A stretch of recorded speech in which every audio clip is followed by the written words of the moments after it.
Баршаңызға сәлем. Бүгін сіздерге балалар өте жақсы жейтін, дәмді әрі үлпілдек болып шығатын пончиктардың рецептіне бөлісетін боламын. Міндетті түрде видеоны соңына дейін қараңыздар. Барлық құрам видеоның астында. Ең алдымен құрғақ өнімдерді, яғни ұн, оның үстіне қант, тұз және аштықны салып араластырамыз. Одан кейін жылы сүтпен бір жұмыртқаны қосып кішкене илегеннен кейін оның үстіне жартылай еріген сары майды қосып жұмсақ болғанша қамыр илейміз. Қамырымыздың бетін жауып көтерілгенше жылы жерге 1-1,5 сағатқа қоятын боламыз. Қамыр көтерілгеннен кейін қамырымызды қалың емес, жұқа емес, орташа қалыңдықта жайып аламыз. Енді қамырды пончиктердің формасына келтіреміз.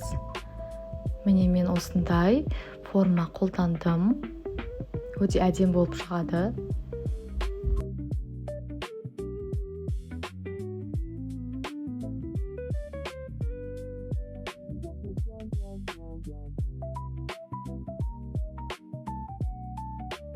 Барлық қамырды жайып алғаннан кейін қызып тұрған майға екі жағынан қуырамыз. Міне біздің пончиктар пісті, өте әдемі болып пісті. Енді оны өз қалауларыңыз бойынша әсемдесеңіздер болады.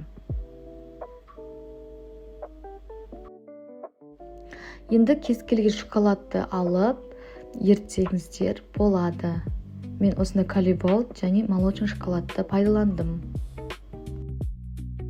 Міне енді қыздар өз қалауларыңыз бойынша әсемдеп осылай шоколадқа аунатып аласыздар. Міне осылайша біздің пончиктеріміз дайын, өте әдемі болып шықты. Балалар тез жеп қояды. Және де ортасындағы бауырсақты да осылай пісіріп алдым.